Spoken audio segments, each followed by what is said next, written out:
음, 음. 예, 안녕하세요. 예, 분당 입시센터 장재용 센터장입니다. 날씨가 좀 많이 흐렸네요. 내일이 중복이라고 하더라고요. 자, 이런 얘기하면은 이제 나이 든 거죠.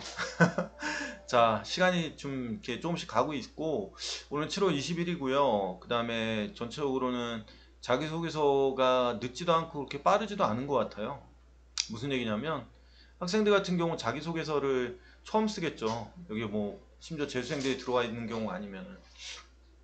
근데 이렇게 생각하시면 돼요. 자소서는 결국은 제가 자소서 특강 강사도 하고 자소서 책도 내고 그랬던 사람인데 매년 느끼는 건데 자소서는 언제 시작하냐 중요한 게 아니라 얼마나 짧게 임팩트 있게 빨리 쓰고 마무리 짓냐가 더 중요해요.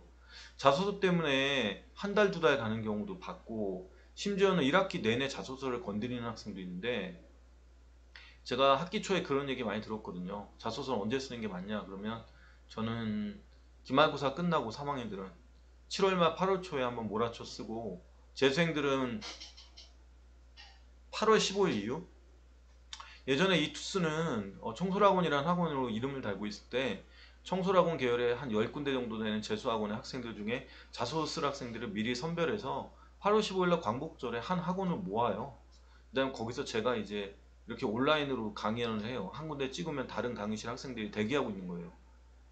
스탠바이 하고 있다가 시작합니다. 그럼 쓰는 거예요. 그러면 학원에 있는 국어 선생님이나 뭐 논 선생님들 뭐 또는 영어 선생님들 이런 분들이 우르르 오셔가지고 조를 짜갖고 학생들 자소서를 봐주는 거죠. 학생부랑 갖고 그럼 학생들이 노트북을 갖고 와가지고 그걸 치는 거예요. 거기서 바로바로 그런 것도 했어요. 근데 하루 이틀 사이에 끝날 수 있냐 물어보면 부모님들은 와 작년에 그렇게 오래 썼는데 어떻게 이렇게 빨리 끝나나요? 그러면 저는 늘 이렇게 얘기했어요. 얼마나 길게 쓰냐가 중요한 게 아니라 어떤 식으로 접근해서 얼마나 잘 풀어내냐가 중요하다. 이렇게 얘기를 합니다. 일단 두 번째 또 얘기를 한번 할게요. 들어가기 전에. 지금은 이제 코로나 때문에 정신없죠. 지금 3학년 학생들은 작년에도 코로나였고 올해도 코로나죠. 자, 자소서는 글로 자신들이 한 것들을 써내는 건데요. 이게 그냥 고등학교로 국한되지 않을 거 아니에요. 사실 이 코로나 경험은 평생 갈 수도 있어요. 아니면 이제 평생, 이때만 고생하고 평생 가면 좋죠? 근데 이게 언제 어떻게 될지 모르잖아요. 그런데 지금 우리 18살, 19살, 20살에 이 민감한, 이 정말로, 오감이 민감한 이 시기에 어, 이 코로나 경험이라는 게 따지면 굉장히 복잡한 어떤 경우에 굉장히 다양한 기억을 낳을 수 있을 것 같아요. 그러니까 자연계 학생도 있으니까 단도직입적으로 얘기하면 기억이 오래 가요. 뇌 속에 각인된 기억이 오래 가는데 문제는 뭐냐면 우리가 자소를 쓰면 이 코로나를 건드리게 되는 경우가 많을 거예요. 안 건드리는 경우도 있고 의도적으로 안 건드릴 수도 있고. 근데 이 코로나를 건드리려고 할 때 코로나가 그냥 이런저런 기억으로 남았다라는 경우와 코로나를 통해서 소중한 걸 뺏기거나 코로나를 통해서 뭔가 하려고 하다가 멈추거나 무너져 버린 경우가 있을 거 아니에요. 그러면 세 부류의 학생이 있다 치자고요.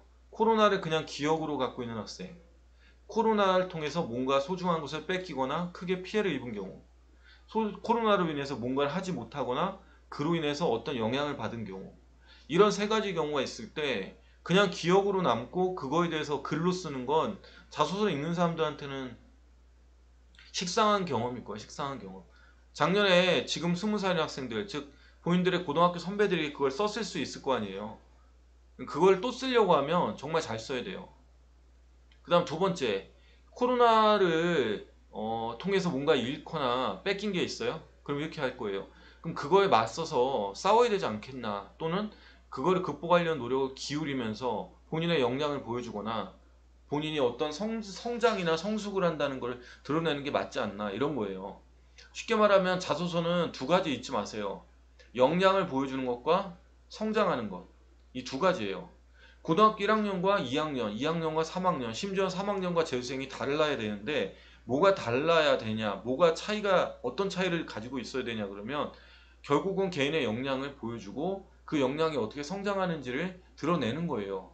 작년에 비해서 자소서의 분량이 줄었기 때문에 글은 더 짧게 쓰여지고 더 쉽게 쓰여질 수 있지만 그 짧은 문장 안에 한 줄 한 줄마다도 개개인이 갖고 있는 역량과 자신의 장점을 잘 드러내는 게 되게 중요하고, 코로나를 통해서 그냥 코로나를 기억으로 작년에 되게 힘들었고 올해도 힘들었고 그냥 이렇게만 쓰는 것보다는 작년에 힘들었고 어떤 경험을 당하면서 어떤 경험을 하게 되고 그걸 통해서 내가 어떤 과로 진학하려는 목적이 생겼다.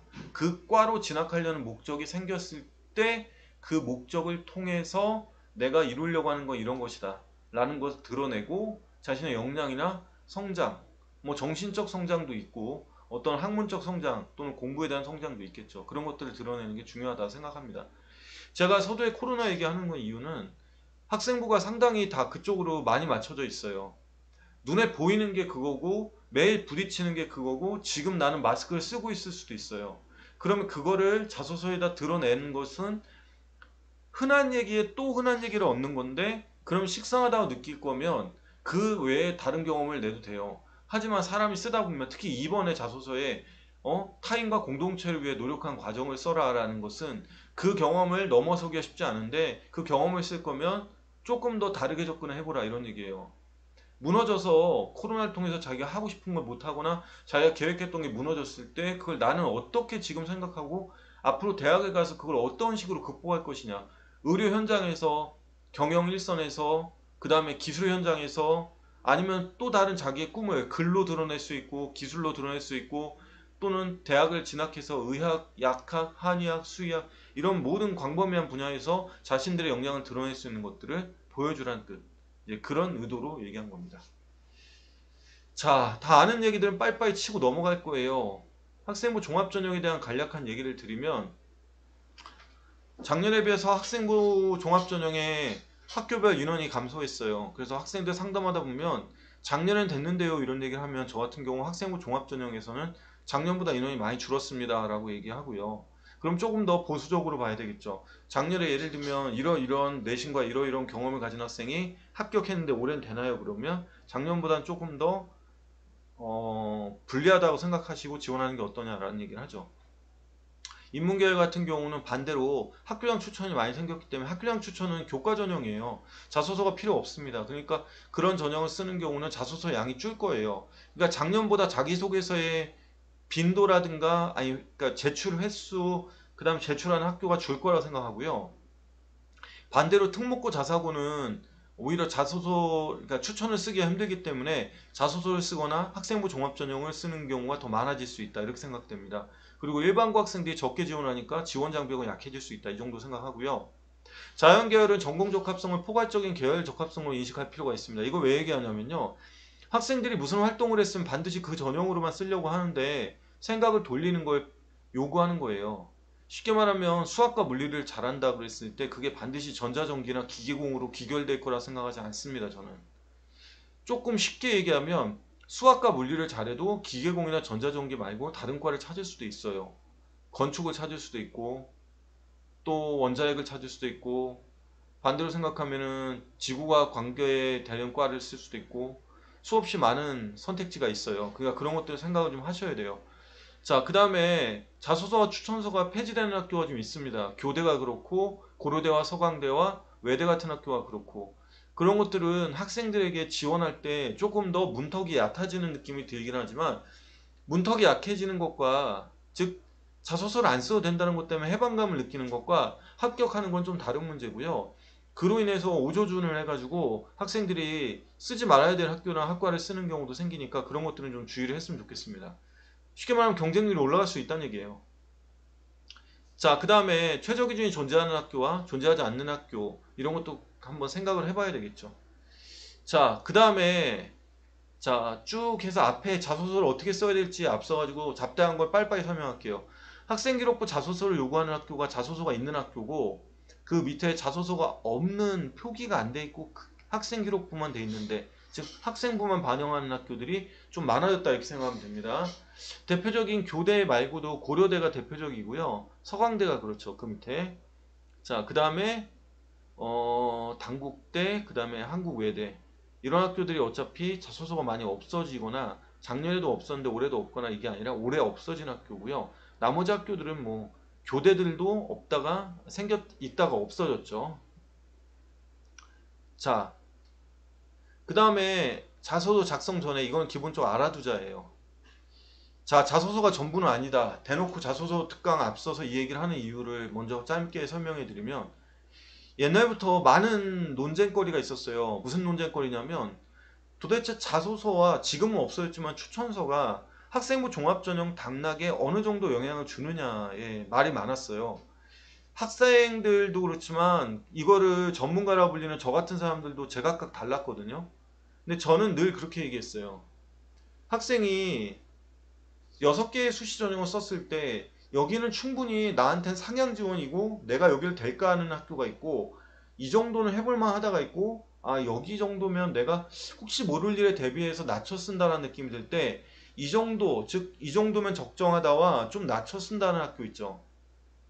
자, 이과들을 쓸 때에는 자소서를 아주 잘 쓰려고 노력 안 해도 돼요.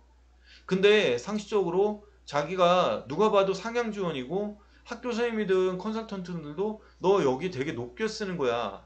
여기를 쓰는 거는 지금 네가 갖고 있는 모든 것보다 더 많은 걸 네가 드러내야 돼. 그럴 때 자소서에 집중해요. 이유는 딱 하나예요. 자소서는 지금도 변하고 앞으로 원서 내기 전까지 계속 변해가요. 근데 뭐는 안 변하냐면 학생부는 안 변해요. 왜 그러냐면 학생부는 이미 3학년 1학기가 거의 끝난 상태이기 때문에.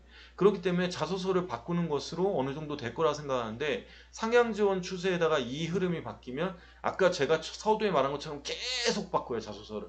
근데 계속 바꾸는 건 안 된다, 이렇게 생각하면 되고요.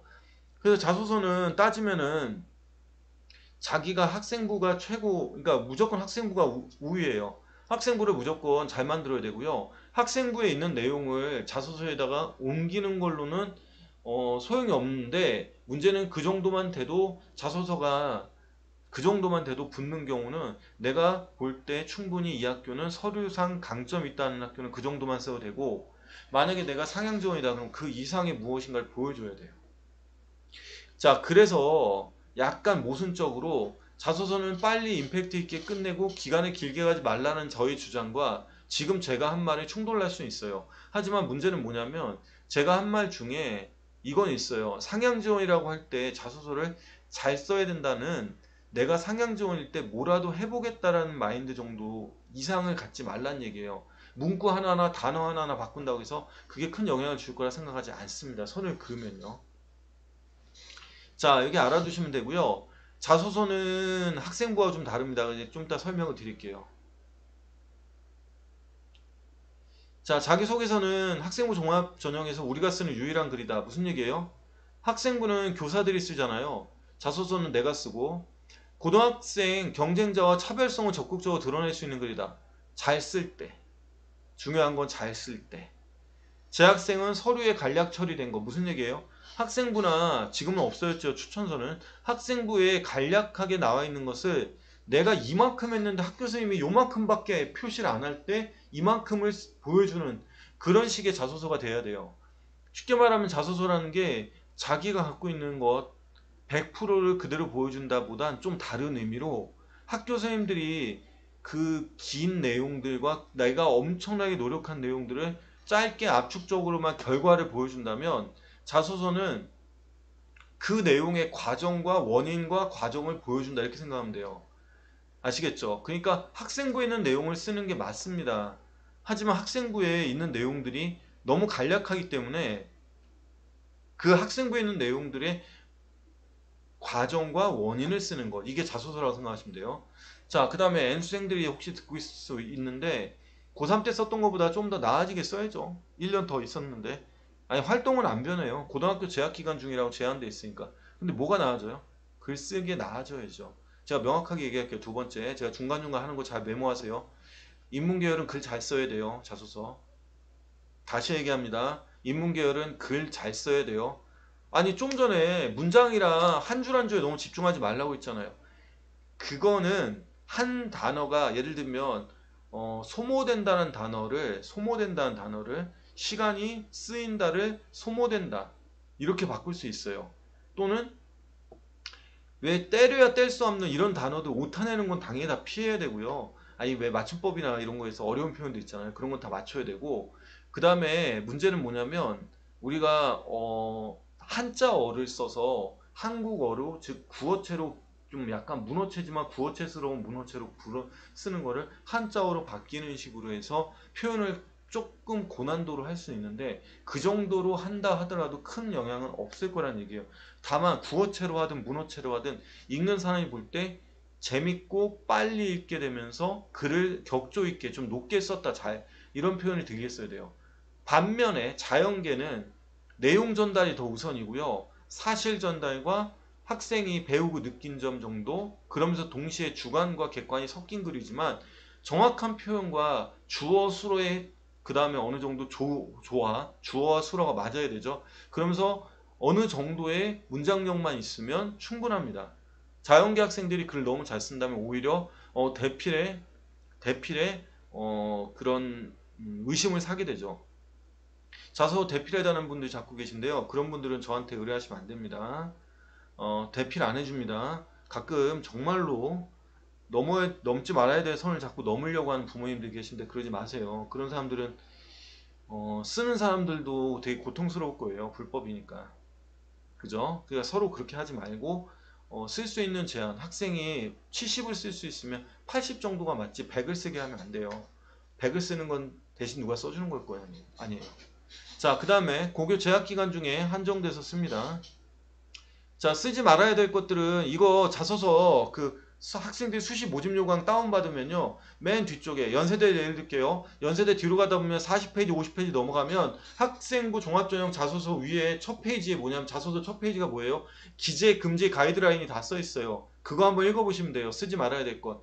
그 중에 주의하셔야 될 게 몇 가지가 있는데요. 대표적인 게 6번, 7번에 있는 거예요. 학생부 위주 전형의 자기소개서는 공교육 내에서 이루어진 활동에 작성하는 취지이므로 학교생활기록부에 기재할 수 없는 주요 항목 등재나 도서출간 발명 특허 관련 내용, 해외활동 실적, 교회 인증시험 등을 작성할 수 없고 어학연수 등의 사교육 유발 요인 등을 할 수 없다.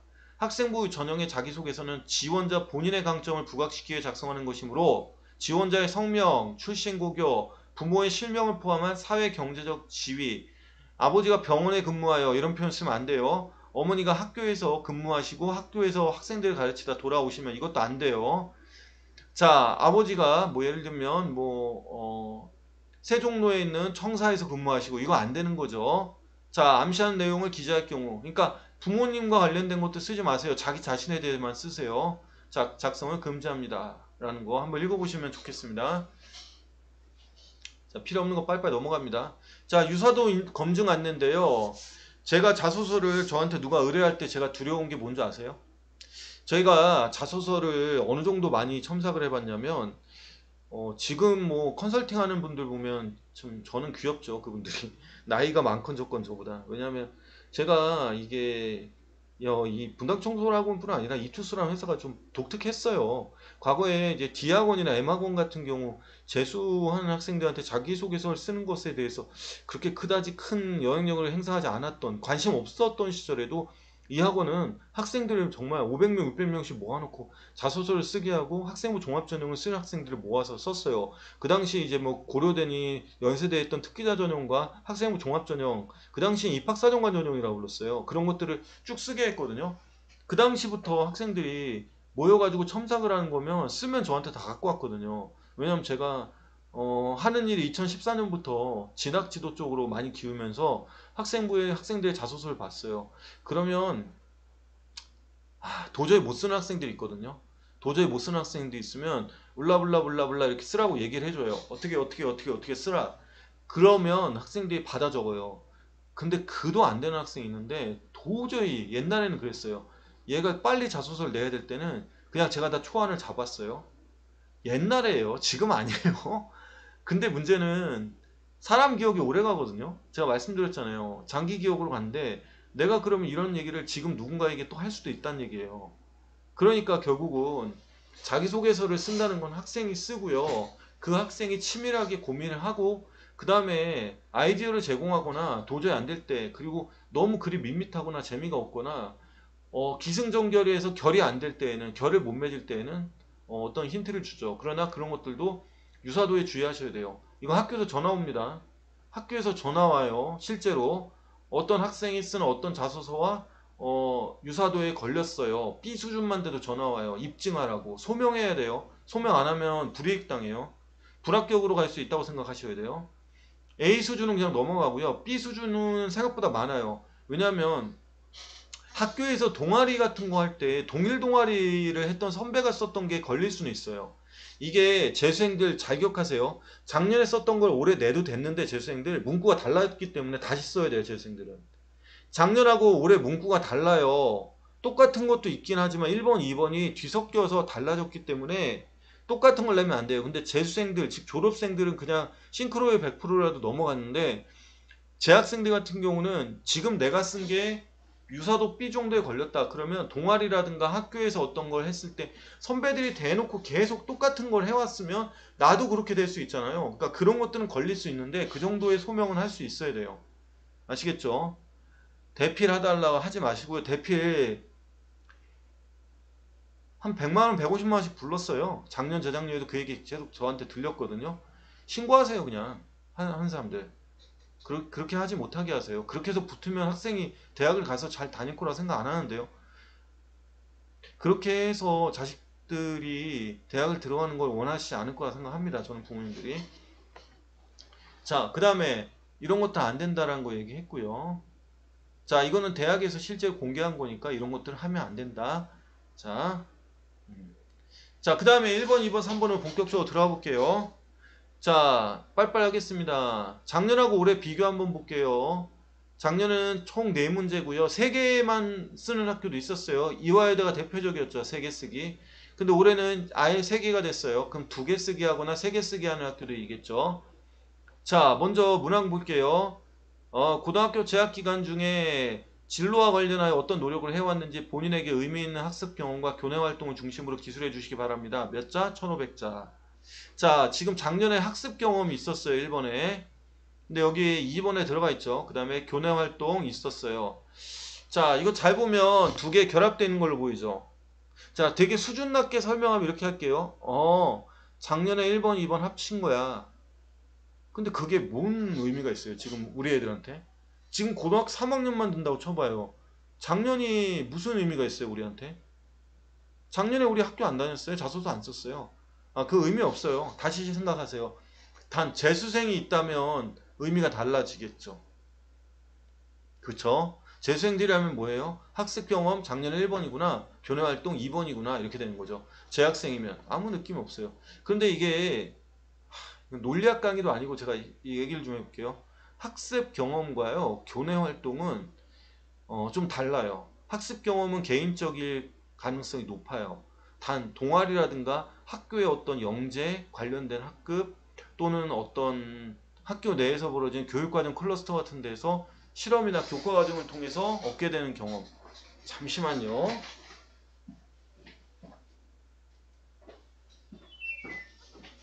에어컨 껐습니다. 추워서요. 자, 학습 경험, 그 다음에 교내 활동. 자, 학습 경험하고 교내 활동인데 학습 경험은 좀 정적이에요. 그리고 본인 스스로에 대한 경험일 확률이 높고요. 교내 활동은요. 이거 잘 기억하세요. 한 사람이거나 두 사람이 하는 거는 활동이라고 잘 부르지 않아요. 보통 활동은 다수예요. 또는 다수가 같이 하거나 아니면 다수의 대회라든가 어떤 것 속에서 자신 이렇게 되겠죠. 역동적으로 좀 해석이 되겠죠. 그러니까 이거를 뒤에 제가 쓰는 법에 대한 제 생각을 얘기해 드릴 텐데 고등학교 재학 기간 중은 아무 의미 없어요. 필요 없죠. 진로와 관련하여는 새로 등장한 거예요. 작년에 진로와 관련되는 4번에만 등장했어요. 대학별 자기문화. 근데 진로와 관련하여가 등장했어요. 그럼 진로에 대한 앞쪽의 언급이거나 뒤쪽의 언급 아니면 가운데 언급. 자, 중괄식으로 쓰는 건 쉽진 않아요. 두괄식이거나 미괄식에 대한 걸 써야 되는데 미괄식은 진로를 맨 뒤로 빼는 거는 상당한 문장력이 필요해요. 상당한 문장력이. 그래서 보통은 진로를 앞쪽에다 언급해요. 이러해서 이걸 하고 싶어서 진로는 학과일 수도 있지만 보통의 직업에 대한 얘기를 더 강조하거든요. 진로라면 보통 직업을 얘기하거나 어떤 직업군, 직종을 얘기해요. 또는 자기가 도달하고 싶은 어떤 상태. 그게 진로겠죠. 그러면 그와 관련하여 어떤 노력을 해왔는지 본인에게 의미 있는 이게 중요해요. 그런데 자소서쯤 쓸 것 같으면 의미가 있는 것이 아닌 걸 쓰진 않을 거 아니에요. 그러니까 저 의미 있는이란 것은 하나의 수사에 불과해요. 그러니까 의미 있는은 괄호치면은요, 자기가 봤을 때 자소서에다 언급하고 싶은 학습 경험과 교내 활동을 쭉 뽑아봐요. 브레인스토밍 하듯이 쭉 뽑아본 다음에 그거에 대해서 쓰는 거예요. 처음에 어떻게 쓸지 모르면 엄마랑 아빠 옆에 계세요? 엄마 아빠가 학생이랑 학생 자소서 있죠? 아니 생기부 있죠? 학생부. 그거 빼서요, 활동될 수 있는 거 있죠? 활동될 수 있는 거 다 빼보고요, 공부에 대한 경험을 쓰게 하고요, 그걸 계속 학생이랑 얘기를 해보세요. 그러면 이야기가 어느 정도 나와요. 내러티브라는 게 되게 중요해요. 아무리 우리가 어떤 많은 활동을 할지라도 이야기가 있어야 돼요. 내러티브 구조에 대해서 생각을 해야 됩니다.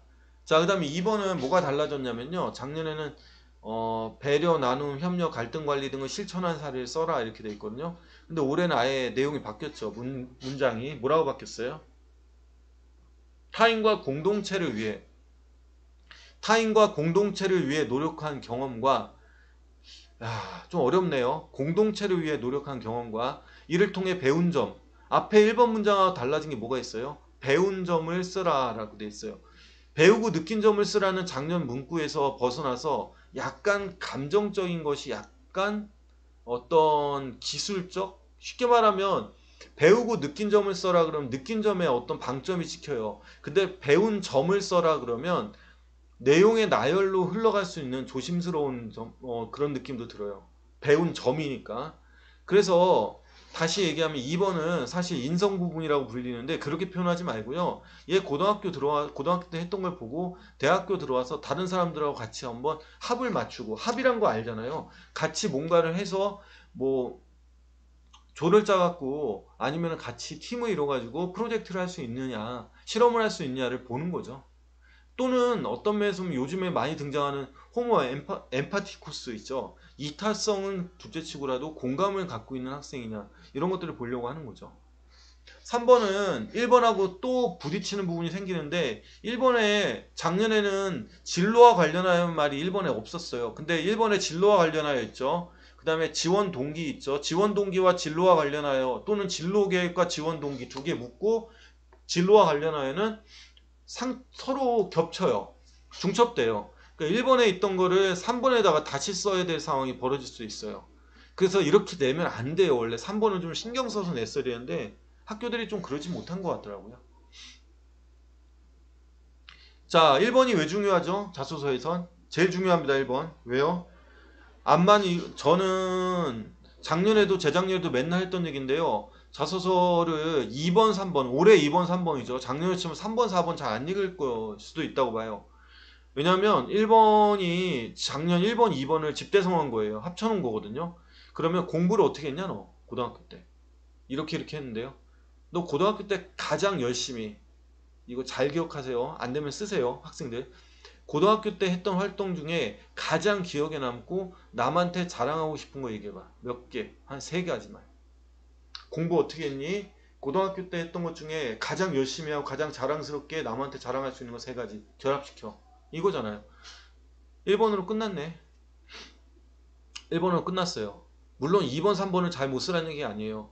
1번을 잘 써야 돼요. 그리고 초도 효과예요. 앞에 쪽에 쓰이는 글을 잘 읽고 그걸 통해서 2번 3번을 유추할 수도 있기 때문에, 시간 없는, 저는 학생부 종합전형에서 입학사정관 중에는 뭐 선임 입학사정관이 있을 수 있지만 보통 교수사정관이나 직원사정관들은 믿지 않아요. 그래서 입학사정관 중에 선임 입학사정관들이 학생부를 얼마나 많이 읽겠어요. 그러니까 저는 이거 빨리 읽고 넘어간다고 보거든요. 그러니까 잘 써야 되는데 1번을 잘 쓰는 게 맞다. 그래서 1번만 읽을 수도 있다는 생각 하셔야 돼요. 자, 아시면 되고요. 똑같이 좀 전에 했던 얘기 비교하는 거예요. 뭐가 달라졌나? 자, 1번에 학습 경험, 2번에 교내 활동 합쳤어요. 그럼 뭐가 더 중요해요? 진로? 아니죠. 뭐가 중요해요? 너 고등학교 때 공부 어떻게 했니? 너 고등학교 때 가장 열심히 한 활동 중에 가장 자랑스럽게 얘기할 수 있는 거 3가지. 4가지가 될 수 있어요. 근데 1번은, 지금 올해 1번은 뭐가 달라졌냐면 작년에 있던 배우고 느낀 점이 줄었어요. 없어지고. 그럼 무슨 뜻인 줄 아세요? 약간 서술식으로 되면서 사례 나열의 의미를 그 구조를 띌 수 있다는 얘기예요. 작년에 1번, 2번 쓸 때 사례 나열하지 마 이렇게 썼거든요. 근데 지금 1번은 어떤 특정한 세계 이내에 대한 제한이 없어요. 그러니까 잘 엮어서 써야 돼요. 열거식으로 쓰되 이야기를 붙여가면서 열거식으로 쓰는 방법. 이거를 잘 해나가야 돼요. 그 다음에 2번 타인과 공동체를 위해 노력한 경험 당연히 있죠. 3번 지원 동기 진로 계획 쓰는 거 있다.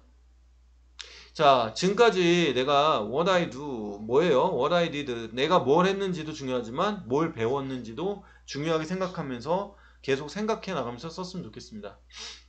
자기소개서 작성 순서입니다. 대학과 학과를 결정 당연히 해야죠. 목표 대학의 인재사항 이거는 그렇게 신경 쓰지 마세요. 최근에는 인재사항을 보고 쓸 필요도 없어요. 자기가 열심히 한 거. 그 대신 학과와 대략적으로 맞는 것들을 찾아하시면 돼요. 근데 뒤에 언급하겠지만 중앙대나 뭐 서강대, 성대 이런 학교들이 융합 자꾸 강조하는데 융합이나 통합, 통섭 이런 말들은 이렇게 생각하죠. 융합이라는 거는 내가 원래 갖고 있던 게 서로 분리되어 있는데 그걸 합쳐겠다 이런 얘기잖아요. 근데 나는 그래요. 문이과의 분리라든가 인문자연의 분리 자체를 뭐 처음부터 생각하면 따로따로 나는 인문이니까 과학 공부를 제대로 안 했어. 나는 자연이니까 뭐 문과 쪽은 별로 관심 없어. 근데 그게 맞아요? 아니 나는 그렇게 생각하는데 학생들이 공부하다가 인문계 학생인데 우연히 배우게 된 화학이나 생명과학의 재미를 느껴서 열심히 했을 수도 있고 자연계인데 사회문화나 생활윤리 심지어 여행지를 재밌게 공부했을 수도 있잖아요.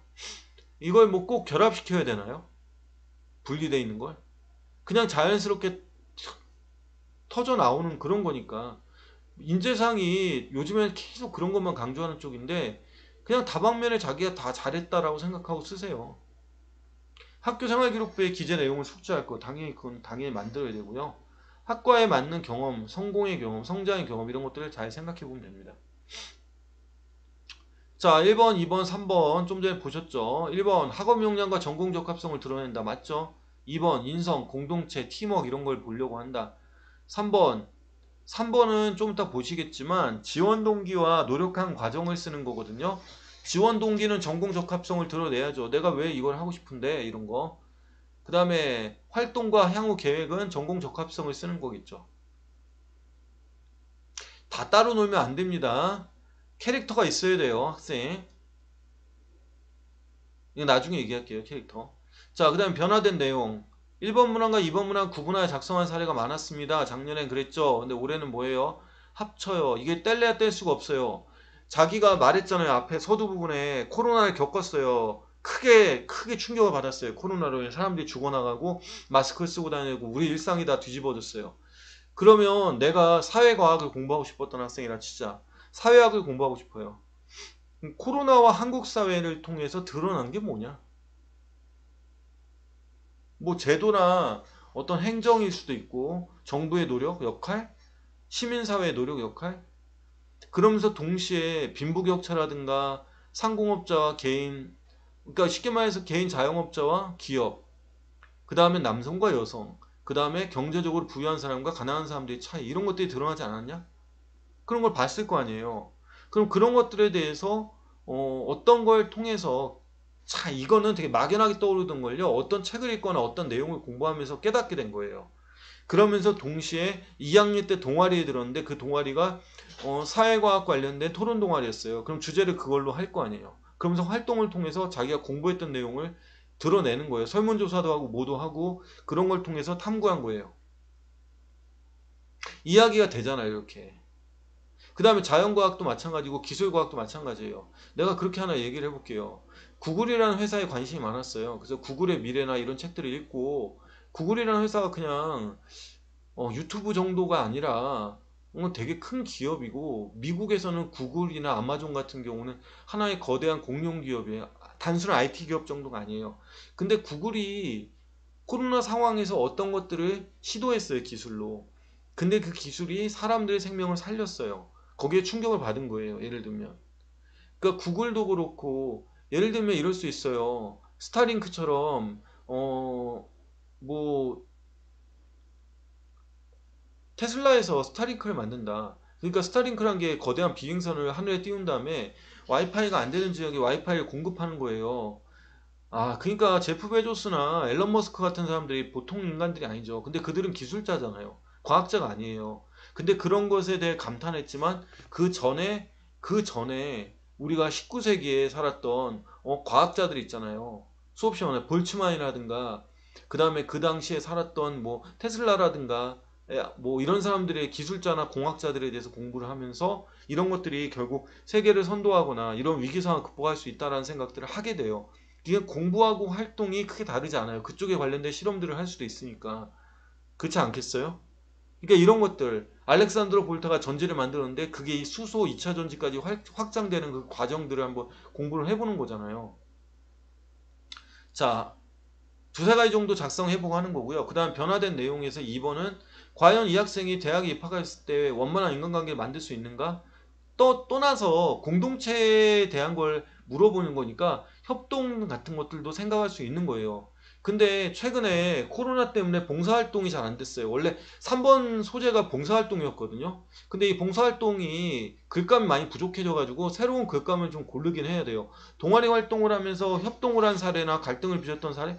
글쎄 갈등은 아닌 것 같아요. 왜냐면 이게 갈등 관리를 빼버리니까 쉽게 말하면 타인과 공동체를 위해 자기가 노력한 과정을 쓰는 거니까 어떤 동아리라든가 학생회라든가 아니면 어떤 대회를 통해서 그런 경험을 쌓았던 것들 그런 것들에 대한 글감을 얻는 게 필요하겠죠. 800자니까 금방 써요. 자, 1번은 이렇게 써야 돼요. 일방적으로 정보를 듣고 학습하는 방법은 학습 효과가 부족하다고 생각했습니다. 직접 탐구하고 활동하며 교과에서 배운 내용을 실생활에 적용해 다양한 지식을 습득하고자 했습니다. 영어 시간에 아스피린 부작용 원인 아스트랄리실산 때문이라는 질문을 읽었습니다. 어느 정도 아스피린 합성 시험 되게 많이 하죠. 아스피린이 체내에 흡수돼야 부작용이 일어날지 궁금해 아스티살리산실산의 농도를 구해보며 문제를 기작을 확인해보기로 했습니다. 1번처럼 쓰면 안 돼요. 이 위에 거는 왜 위에 거냐면 이거 뭐예요? 학습 경험이에요, 그냥. 이제 2번처럼 써야 돼요. 생명과학자가 성장하고 싶어서 생명과학에 심취해서 활동한 동아리에서 배운 것은 인간 신체의 신비와 신체 건강을 살려주는 질병 치료는 가능하다는 깨달음이었습니다. 그래서 어떤 걸 공부하고 그래서 무슨 동아리에서 활동했고 얘는 이렇게 묶어서 쓴 거거든요. 그러니까 학습 경험과 활동이 같이 쓰여져야 돼요. 그러니까 제일 아주 단순한 자소서는 어떻게 되겠어요? 학습한 경험이 먼저, 그 다음에 조금 더 고차원적인 것. 학습 경험과 활동이 자연스럽게 연관. 그러니까 학습 경험 먼저 쓰고 그 다음에 활동 쓰고 이렇게 하는 게 아니라 스토리를 만들거나 내러티브를 따와야 돼요. 어떤 이유로. 그렇게 해서 쓰는 거예요. 그러면 어떻게 쓰냐면 환자들의 고통을 치료해줄 답이 쉽다면, 그렇죠. 답이 어렵죠. 전 이 길을 가려고 하지 않았을 것입니다. 서두부터 이렇게 해서 나가요. 전 누구보다 수학을 사랑하고 잘합니다. 뜬금없이 웬 수학? 수학적 방법이 세상과 물질의 무지로 인해 생기는 두려움을 줄여주는 학문이듯 환우들이 가진 질병에 대한 두려움을 수학의 난제를 푸는 것처럼 끝까지 매달려 풀어나가. 그렇죠. 어려운 문제 풀려면 잘 안 풀려요. 그렇죠. 그것을 해결하는데 미력이나마 일조하고 싶어서 의대를 지망하게 되었습니다.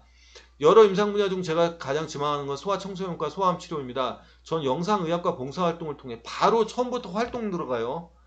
건강을 뛰어다녀야 성장기에 누려야 할 것들을 누리지 못해 병마로 고통받는 것에 도움을 주고 싶다고 느꼈고 동시에 소아를 치료하는 것이 결국 우리 사회의 미래를 지키는 점을 생각했습니다. 또 어린 환우들 제 손으로 건강하게 가정을 돌려보는 상상은 의사에 대한 열망을 피울렀습니다.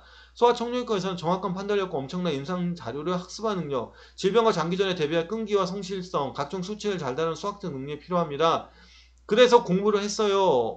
얘는 활동과 공부가 자연스럽게 이어지면서 이야기가 쭉 전개가 돼요. 해부학에 대해 공부해보니 인체에 대해 배우고 알아가니 정말 매력적이었어요. 얘 꿈의 대학에서 했구나. 이렇게 쓰니까 의대를 붙나? 이렇게 생각이 드는 거죠. 자연스럽게 생각해보세요. 내가 왜 이거를 가려고 했지? 라고 하면서 동시에 이 친구 어떻게 한 거예요? 바로 그런 의도에서 이걸 하고 싶었습니다. 진로를 드러냈죠. 그래서 봉사활동 얘기하고 또 공부에 대해서 얘기하고 또 하고 이렇게. 물론 이 원인이 앞으로 나가서 그래서 봉사활동을 하면서 소아암 치료를 하고 싶었다는 얘기를 해도 되지만 이게 어쨌든 도치가 됐을 수 있지만 이렇게 했을 수도 있는 거예요. 자, 또한 고2 때 진행한 스테비아 잎과 피톤치드의 항균 효과에 대해서 연구해서 균체수 비교를 위한 세분 배양한 대조군 설정이 중요하고 여러 번의 같은 실험을 통해 평균값 일근의 핵심이었습니다. 이 과제 연구와 더불어서 국어원 수학동아리 첨성대 인명곡선에 대한 장기간 연구에서 처음에 호기심을 시작할 집념있는 자세를 갖고 그 속에 수학적 과학적 원리를 파헤친 연구자에서 배울 수 있었습니다. 앞쪽에 수학 얘기했죠. 수학 얘기가 뒤에서 한 번 더 언급이 안 되면 썰렁하죠. 그러니까 이렇게 해서 하는 거예요. 그러니까 이 친구는 활동과 공부를 넘나들면서 얘가 왜 의대를 쓸 수밖에 없는가에 대해서 드러낸 거예요. 1번이 이렇게 쓰여져야 되지 않을까라는 생각도 하게 되는 거죠. 자, 그러면 글감 어떻게 찾아요? 이거 학교에서 많이 하는 방법인데 스타라고 해서요. 시츄에이션, 태스크, 액션, 리절트. 쉽게 말하면 당신이 처한 상황, 당신이 수행한 과제, 어떻게 무엇으로 대응할 것이고 그 행동의 결과로 어떻게 됐는가를 따져보는 거예요. 활동을 이렇게 하나씩 다 만들어 가세요. 이렇게. 학생부 보고요. 이거 다 따보세요. 이렇게 다 따서 배열을 해요. 그 다음에 거기에 대한 글감을 찾아가지고 글로 연결하는 거예요. 이렇게 세특도 독서도. 그 다음에 이걸 가지고 이제 분석한다고 그러거든요. 학생부 분석. 쉽게 말하면 1번, 2번, 3번에 대한 소재거리를 전부 다 찾아야 돼요. 학습에 대한 것과 활동에 대한 것. 다 찾아 놔서 분리를 해야 돼요. 조금 전에 이렇게 이거를 염두에 두고 다 쪼개는 거예요. 제가 하나 예를 들어 볼게요. 디베이트 대회 대상 받았다고 했죠. 디베이트 대회 수상 받았죠. 왜 나갔어요? 뭘 하려고? 그러니까 쉽게 말하면 코로나 이후에 코로나로 인해서 개인 자영업자나 소상공업자에게 닥친 경제적 위기라는 주제에 대해서 정말 그게 실체가 있는가, 그게 사실이 문제가 될 수 있는가를 주제로 삼았고, 왜 주변에서 그런 친구의 어떤 힘든 점, 친구 부모님의 또는 주변 상가들, 문 닫아 있는 상가들을 보면서 우울한 거예요. 번잡하던 북적대고 번잡하던 이 화려하던 거리가 사람들 없는 스산한 거리로 바뀌었어요. 그걸 통해서 아 그렇구나, 내가 이걸 느꼈어요. 그래서 그걸 주제로 삼아서 토론을 하면서 우리나라 뭐 국가기관이라든가 대학이라든가 연구기관을 통해서 코로나의 장기화로 인해서 생길 수 있는 문제들, 언론이라든가 이런 걸 찾아서 본 거예요. KCI에 들어가서 논문을 보던가 아니면 그런 거와 관련된 책을 찾아보던가 해서 그걸 찾아가지고 준비를 했다. 그걸 통해서 뭘 배우고 느낀 거예요. 미중유의 재앙이라고도 하죠. 누구는 한 번도 닥치지 않았던 그런 경험을 통해서 빨리 제도적 보완이 시급하다든가 행정적 이런 보완책, 그런 것도 중요하지만 민간 시민사회에서 어떤 노력을 기울여서 이런 것들을 해결할 수 있는 안전망 구축도 필요하다든가.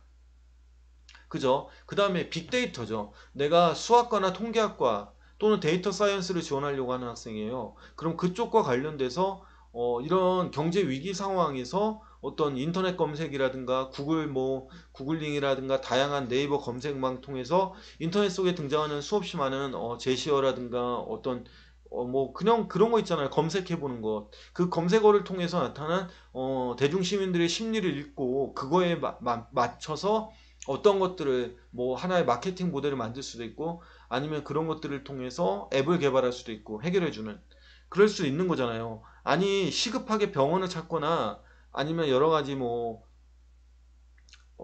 긴급 환자가 생겼을 때 그들을 도와줄 수 있는 시설들을 찾을 수 있는 앱을 개발한다든가 이런 것들이 나타날 수 있는 거 아니겠습니까? 이제 그런 노력들이 기울여져 있어야 되겠죠. 그래서 생활기록부 항목별 정리 이런 거 동아리 같은 것들을 다 해야 됩니다. 정리를. 그래야지 글로 쓸 수가 있어요. 자, 1번은 학업 노력 학습 경험과 교내 활동 쓰는 거라고 있잖아요. 자, 그래서 그냥 단순하게 쓰는 것보다는 여러 가지 지식을 그러니까 잘 학습 경험을 잘 믹스를 해서 써야 되겠죠. 학업 경험과 교내 활동을 결합시켜서 서술할 것인가 아니면 둘 중에 한 측면만을 강조했을 것인가. 중요한 것은 자기 역량 강조하는 거 잊으면 안 됩니다. 아니 학생에 대해서 대학이 왜 알고 싶어 해요? 어떤 점을 알고 싶어 하고? 아니 학생이 공부를 어떻게 했는지 왜 궁금해 그 사람들이? 활동 뭐 했는지 안 궁금해 할걸? 진짜 궁금한 건 뭐냐면 본인이 어떤 학생이냐 어떤 능력 갖고 있냐 아니에요? 그러니까 내용을 자세히 풀어 쓰거나 사례를 열거했을 때 뭘 했고 뭘 했고 뭘 했고라고 쓰고 그렇게 해서 내가 이런 정도의 양을 갖고 야 씨 나만큼 활동을 많이 한 사람 없을 거 아니야 이렇게 해서 드러내는 게 왜 부질없냐면 내 개인 생각에는 그런 식의 활동들이 학생부를 통해서 다 드러나기 때문에 학생부에 나와 있는 걸 자소서에다 그냥 옮길 이유가 없어요 전혀. 왜냐면 학생부에 나와 있는 거를 자소서에다 옮길 이유가 없지. 학생부 보면 되는데. 그래도 고려대와 서강대가 없앴을 수도 있어요. 그러면 그럼에도 불구하고 자소서를 필요로 하는 그런 대학들이 있다면 서울대를 비롯해 연세대나 성균관대 중앙대가 이화여대 같은 학교는 뭘 필요로 하겠어요? 학생부에 없는 본인의 역량을 드러내라는 얘기예요. 가끔 선생님들 중에 세특이나 행특 쓸 때 학생의 역량을 너무 추상적으로 기입하거나 아예 기입 안 하는 사람도 있거든요. 근데 대학에서는 학생이 어떤 점이 뛰어난지를 알고 싶은 거지 뭘 했느냐를 알고 싶어 하지 않아요. 그러니까 그런 것들을 알아두시면 좋지 않을까 생각합니다. 그래서 1번에 대해서 1번 되게 중요합니다. 자신의 진로와 관련하여 고등학교 재학 기간 중에 어떤 노력을 기울여 왔는지 진로에 대한 간략한 언급이 필요하고요. 설득력 있게 자신의 진로와 꿈에 대해서 언급하는 게 필요합니다. 그 다음에 의미 있는 학습 경험과 교내 활동 경험을 중심으로 기술을 해야 됩니다. 1번에 작년에 있던 배우고 느낀 점이 없어졌어요. 그렇다고 너무 열거식으로 쓰는 건 아닌 것 같아요. 자, 방법 세 가지가 있습니다. 첫 번째 방법. 진로에 대한 강력한 도입부가 필요해요. 한 200자 정도. 학습 경험과 교내 활동 경험이 병렬 구조로 기술돼야 돼요. 제가 말했잖아요. 앞에 어떤 학습 경험 그리고 교내 활동에 대한 것만 이렇게 쭉 나열하는 경우도 있는데 이거는 되게 단순한 거예요. 그래서 강력한 도입부를 쓰고 그냥 경험 나열하는 정도 결말 그래서 무슨 학과를 지원했다 이렇게 쓰는 거가 있고 두 번째 진로 언급에 간단한 진로 언급 그리고 활동 위주의 언급을 쓰는 거예요. 뭐뭐 의미 있는 뭐뭐뭐 등등. 이 활동 중에 학습에 대한 것을 들면 한 개 정도 소재에 500자 정도 되는 거를 쓰고 의미 있는 교내 활동 2개 정도를 쓰고 그래서 결말 낸다. 이 정도도 생각을 하셔야 됩니다. 쉽게 말하면 학습에 대한 거 있으면 하나 정도 길게 쓰고 그렇게 해서 언급한 다음에 그 다음에 활동을 이어서 쓰는 방법. 자, 그 다음에 진로 언급하고요. 학습에 대해 기술하면서 학습과 활동을 분리하지 않고 쓰는 방법이 있어요. 과목 공부를 하다가 진로를 결정했고 동아리 활동을 하다가 진로 결정했고 그렇게 해서 쓰면서 그리고 나중에 어떤 것들을 간단하게 언급하는 방법도 있다. 쉽게 말하면 두 가지예요. 학습 경험과 활동이 어느 정도 분리된 상태로 쓰는 것. 읽는 방법은 읽기는 쉽게 읽히는데 재미가 있을지 잘 모르겠어요. 두 번째는 아까 의대 학생 그 학생처럼 학습 경험과 활동이 어떤 원인과 결과 구조로 연결되어 있는 거예요. 원인과 결과 이런 식으로. 그러면서 그 학생의 어떤 이야기들이 풀어져 나가는 거죠. 그렇기 때문에 어떤 면에서 보면 병렬 구조라기보다는 나열식 구조지만 하나의 이야기 속에 이야기 세계 속에 학습과 활동이 중간중간 섞여 들어가 있는 거죠. 분리할 필요가 없는 거죠. 작년 1번, 2번이 아니니까. 그렇게 생각이 됩니다. 자, 그 다음에 진로와 동기, 학습, 활동 나열 아까 좀 전에 했던 얘기와 비슷하지 않을까 생각합니다. 의미도 강조해야 되고요. 자, 이거는 다 읽을 필요 없고요. 한번 쭉 쓴 걸 지켜보면 1번 사례예요. 이거는 이제 경영학과 쓰려는 학생이 쓴 건데 어쨌든 경영학에 대한 진로에 대한 얘기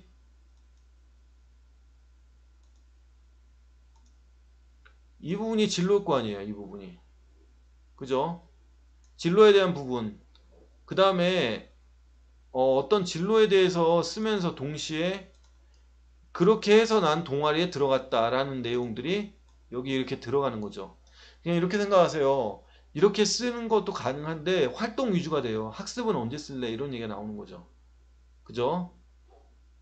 자, 그 다음에 자아가 형성된 시기. 어우, 거창해요. 항상 전자기기에 관심이 많았습니다. 그리고 그것들이 어떤 원리에 작동되는지 궁금했습니다. 그런 호기심은 C언어를 배우는 계기가 되었습니다. C언어의 포인트를 배우면서 저는 버퍼 오버플로우라는 해킹 기법에 대해 알게 되었습니다. C언어의 함수의 운영체계 취약점을 파고들어 데이터를 변조하거나 관리하거나 취득할 수 있는 것이 프로그래밍을 이제 배우기 시작한 저에게는 상당히 흥미스럽고 이런 기법을 학습하고 싶다는 생각이 많이 들었습니다. 그렇지만 그 기법을 학습하기에는 아직 부족하다는 것을 느끼고 다른 기초적인 공부를 하기 마음먹었습니다. 등등등등 해서 공부에 대한 얘기들 쭉 쓰는 거죠. 그래서 이 친구도 CPU라는 참 동아리 이름 저렴하네요. 그쵸? 컴퓨터 동아리에 들어가서 어떤 것들을 해왔다. 좀 멋있게 짓지. 자, 이렇게 됩니다. 평범한 사례죠. 자, 스트레스 과학에서 풀다라는 책을 통해 스트레스는 매스로 절제하거나 항생제로 제거할 수 있는 문제가 아니다. 그렇죠. 질병의 근원인 스트레스를 완화하는데 힘을 보태고 싶다는 꿈을 키워나가는 계기가 되었습니다. 제 자신과 주변 사람들이 겪고 있는 스트레스를 치유하겠다는 일념하에 스트레스의 완화를 돕는 스트레스 전문가가 되기 노력했습니다. 등등 해서 왜? 자신의 진로를 너무 길게 써놨어요. 이렇게 쓰면 안 돼요.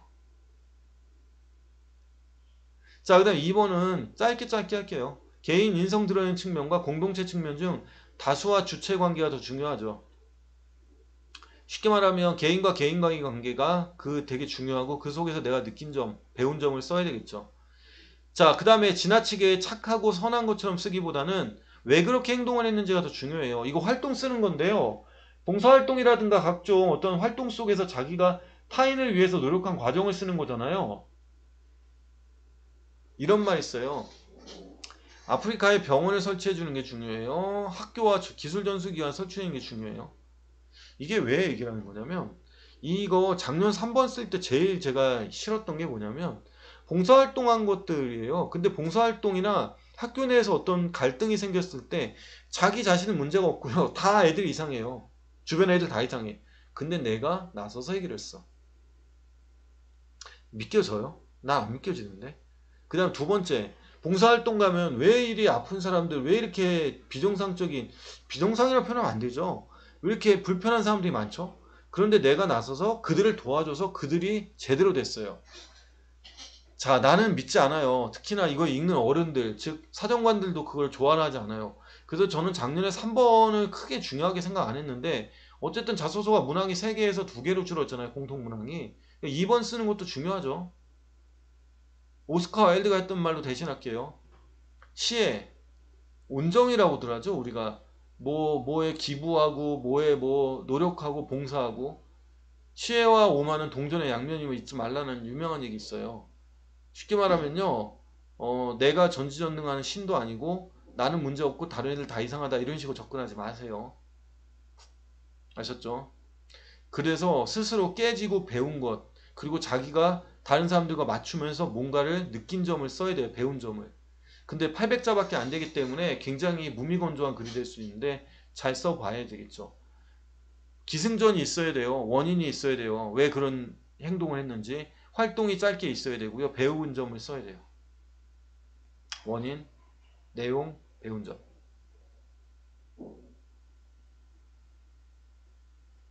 자, 이렇게 쓰는 거 맞죠? 이건 뭐 중요하지 않으니까.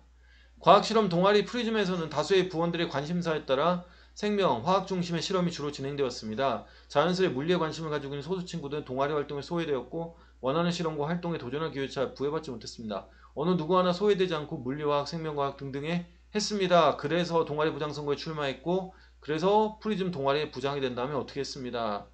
문제점 발견했어요. 제안했어요. 고민 이끌어냈어요. 결국 조원들의 행동 변화를 이끌어냈어요. 다이나믹하진 않지만 그래도 적당히는 쓴 거예요. 이 정도면. 입학 초에 아동복지에 관심이 많았는데요. 그래서 봉사활동 나갔어요. 교대라든가 교육과 사범대 출신들이 많이 있었는데 교대는 이제 자소 필요 없죠. 그래서 어떤 걸 준비했어요. 그래서 이걸 했어요.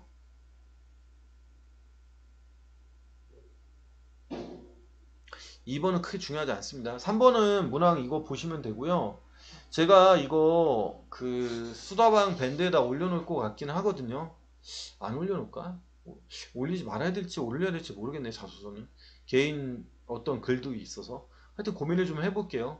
이거는 대교의 문장들인데요. 서울대는 책 읽은 거 2권 쓰는 거예요. 400자 800자. 성균관대는 성균관대와 해당 모집단위에 지원하게 된 동기와 노력한 과정 똑같죠. 1번이랑 많이 겹쳐요. 어떻게 잘 처리하느냐 중요하겠죠.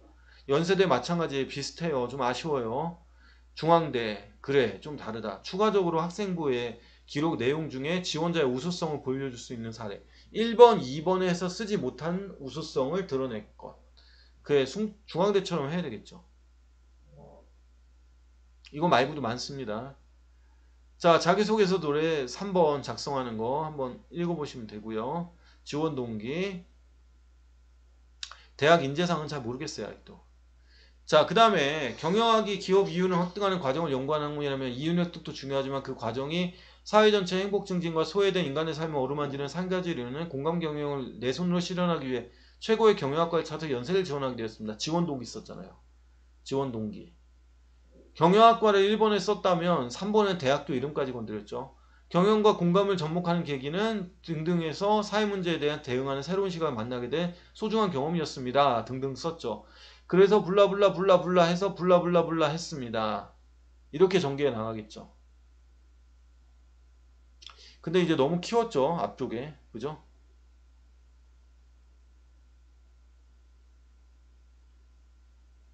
자, 이렇게 해서 굉장히 이렇게 접근했고, 뭐 나머지 부분들은 이제 정리를 좀 할 건데 크게 뭐 할 수 있는 부분들은 뭐 더 언급할 건 없고요. 주의할 부분들 이제 할게요. 학생들 쓸 때요. 저는 나 이런 표현 가급적 쓰지 마세요. 예를 들면 어떤 학생이 쓰는데 저란 말 진짜 많이 써요. 저는, 제가, 저희 동아리는, 저희 학교는 다 본인인 줄 알거든요. 본인의 납품 표현 너무 많이 쓸 필요 없어요. 저란 말 안 써도 문장 이어져요. 그리고 뭐뭐하는 것이었습니다처럼 것처럼 일본어의 구어 표현에서 시작되는 건데 그것도 가급적 삼가하세요. 지나치게 뭐뭐한 것이었습니다. 뭐뭐하였습니다. 뭐뭐한 바였습니다.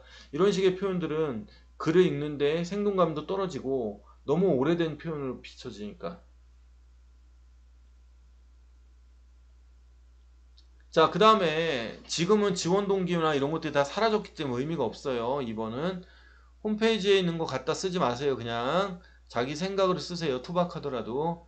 그 다음에 글자 수 1500자 쓰라는데 1400자 미만으로 쓰거나 800자 쓰라는데 700자 안 되게 쓰면 안 돼요. 감점이 아니라 제 글 그 정도 분량을 제시한 이유가 있을 거 아니에요. 1500자나 800자를. 그걸 생각해야 돼요. 그걸 벗어나면 안 됩니다. 저런 표현들 자꾸 쓰는 거 안 좋아요. 꾸준한 독서와 자신의 진로를 탐색했다. 그 다음에 독서 뒤에 확인해 봅니다. 그러면 봉사 및 희생정신이 투철하다. 자기 자신이 뛰어나면 자기 자신에 대해서 칭찬을 안 하죠. 잘 저렇게 쓰는 것도 안 돼요. 저렇게 쓰지 말고요. 구체적인 사례나 행동을 통해서 아, 얘가 봉사 및 희생정신이 투철하구나를 드러내게끔 하세요. 사례를 통해서. 아시겠죠? 3학년 때 동아리 활동 많이 했다? 동아리 활동 많이 한 걸 드러내는 것보다 3학년 때 동아리를 그렇게 강조하고 싶진 않아요. 활동의 꽃은 2학년이에요. 근데 우리 지금 3학년들은 코로나 때문에 활동을 많이 못했어도 그래도 나와 있는 5% 학교를 갔을 때나 온라인상이나 따로 동아리 활동들을 했을 때 그런 것들을 쓰는 게 맞지 않을까 생각합니다. 그 다음에 학생부에 있는 모습들 중에 아주 작은 내용을 너무 길게 쓴다? 내가 아까 뭐라고 했냐면 정말 많이 한 활동인데 선생님 너무 짧게 썼다 그러면 그거는 바꿀 수 있지만 그렇다고 해서 이거 말도 안 되게 늘리는 건 문제가 돼요. 아시겠죠? 자, 자소서의 원칙에 대해서 학교 교사나 대교육 같은 데서도 뭐 얘기하고 공교육에서 많이 얘기하는데 두 갈식으로 써라 그러는데 두 갈식으로 쓰는 거는 글재주가 있어야 됩니다. 그냥 순탄하게 풀어나가는 게 필요해요. 근데 두 갈식으로 쓰면 세 보이긴 해요. 두 갈식으로 쓰는 것보단 저는 1번을 잘 쓰라고 하고 싶어요. 2, 3번보다. 1번 1500자 읽는 거 어렵지 않거든요. 1번 내용을 통해서 그 학생이 어떻게 공부했는지 어떤 활동을 했는지 읽어낼 수 있어요. 그걸로도 충분합니다. 자, 그 다음에 나머지 부분들 그리고 사례를 드러내면서 역량과 성장을 쓰게 하세요.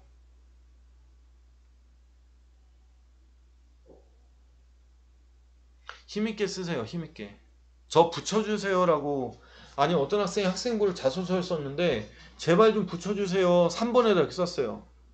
그러면 안 붙여주지 않을까요? 왜요? 아니 당신들이 나를 안 뽑으면 이 학교 생긴 일에 가장 큰 어떤 면에서면 연세대 서울대가 날 안 뽑아? 니네 학교 생긴 일에 가장 큰 실수한 거야. 이게 맞지 않아요? 니네 학교 생긴 일에 가장 큰 실수한 거야. 나 안 뽑는 게. 이게 맞아요. 이런 의도로 힘있게 쓰세요. 그리고 발상도 새롭게 접근하시고. 자신의 캐릭터 중요하다고 했잖아요.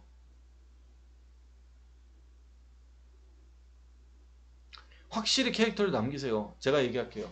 예를 들면 김철수라는 애가 있어요. 김철수의 캐릭터는 뭘까? 학생부나 자소서에서 안 읽혀주면 안 돼요. 얘 읽었는데 얘는 자신감이 대단하다, 도전정신이 투철하다, 성실하다, 창의성이면서 동시에 창의적이면서 인성이 좋다. 내지는 되게 분석적이다, 논리적이다, 이런 캐릭터가 살아있어야 돼요. 학생의 캐릭터가 안 살아있으면 자소서가 붕 떠요. 학생부도 붕 뜨고. 이런 것들은 좋지 않습니다. 학생의 캐릭터가 살아있는 그런 자소서와 그런 학생부가 되길 바라고, 특히 자소서는 힘있게 쓰고 자기의 캐릭터를 살려야 돼요. 곰곰이 쓰기 전에 생각해 보세요. 나는 도대체 어떻게 인식되고 있는가, 주변에서. 그런 점들이 되게 중요하다고 생각합니다. 캐릭터를 남기란 말. 나열만 하지 말란 얘기예요. 그래서 저는 이렇게 끝말잇목을 짓고 싶어요. 하루에 입학사정관들이 여러분들 자소서 읽고 다른 사람 학생의 자소서 있죠. 제일 잘 쓴 자소서? 자소서의 제일 고난도는 그날 읽은 자소서 중에 본인 자소서만 생각나게 하세요. 그리고 재밌게 쓰세요. 제발. 힘있고. 여러분들 국어라는 거 아니에요. 여러분들이 그 학교를 아니더라도 다른 학교에 붙을 수 있고, 여러분은 충분히 가능성이 있어요. 자신 있고 힘있게 쓰세요. 그리고 자신들이 지금까지 19살까지 해온 자기의 활동, 자기의 공부 떳떳하게 써야 돼요. 그래야지만 각인되고 기억에 남습니다. 그날 읽은 자소서 10개예요. 사정관이. 그러면 그 사람의 자소서, 그 사람이 읽은 것 중에 내가 쓴 것만 기억나게 쓰세요. 아시겠죠? 여러분들 역량과 성장이란 말, 그리고 자신의 캐릭터를 살리는 것 절대 잊지 마세요. 그러면서 자소서에 대해서 너무 집착하지 마세요. 일주일을 넘기지 마세요. 일주일 넘어가서 문장 하나, 단어 하나 바꾸고 대필해 주세요. 다 필요 없어요. 학생이 열심히 생활하고 학교 활동 열심히 했다면 자소서 없이도 빛나는 학생이 될 겁니다. 그런 면에서 불법적인 거 하지 마시고요. 문장과 단어들, 그 내용이 훨씬 중요하다는 거 생각하세요. 아시겠죠? 그런 점들 꼭 기억해서 했으면 좋겠습니다. 자, 들어주셔서 감사합니다. 고맙습니다.